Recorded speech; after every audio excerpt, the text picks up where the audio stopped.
Well, a little rub down is what you need. Help you to get some sleep. Tiger. Alfie Jones. Tiger, mind you, he's very clever with his hands, though. You want to remember that. That's why I told you to crowd him. Understand? Keep crowding him all the time. What was all that about a ghost, Winnie? Oh, you don't want to pay no mind to Sanderson and that stupid story. It's just childish superstition. Well, tell me anyhow.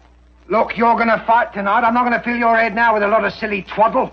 Well, I've had so much bad luck in the last few years. I guess I'm just jumpy, Winnie. I'm sorry I acted like a kid. That's all right, boy. I don't know why I made such a fuss about it myself. Like Sanderson says, Paddy Taroon's a friendly sort of ghost anyway. He was Empire middleweight champion when he was only 18 years old. Back in 1905, that was. So when he fought Brian Cleary in 1931, he must have been 44. That's getting on a bit for a boxer, you know. And he wasn't Empire champ no more. He had a gold watch, a few good memories, and a blood clot, what nobody knew about.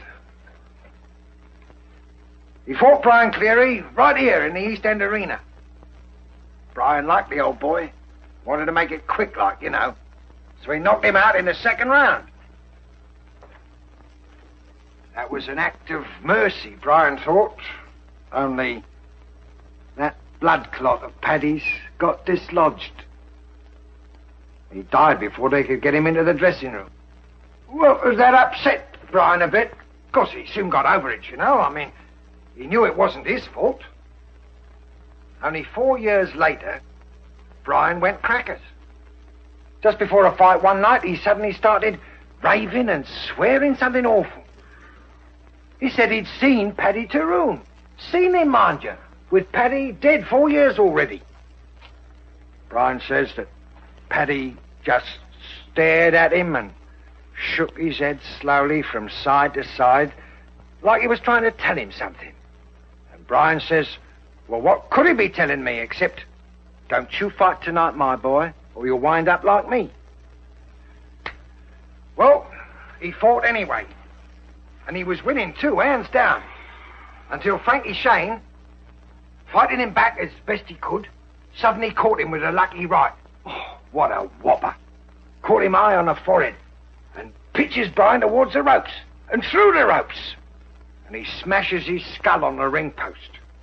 Well, now, you know as well as I do, that could never happen again in a million years. But blimey, you should have seen the newspapers. Ghost of East End Arena, they said. Paddy Taroon back from the dead, and all that sort of tripe. See Paddy and die, they said. And there's talk of even some others, but I don't believe it. I don't believe any of it. Coincidence, that's all it is. Pure coincidence. Yeah. Coincidence.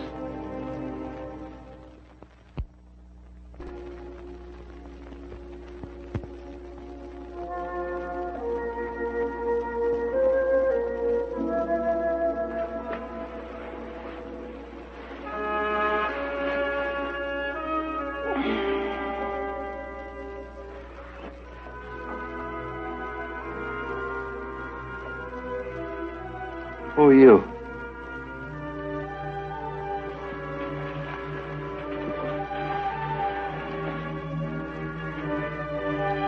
What do you want?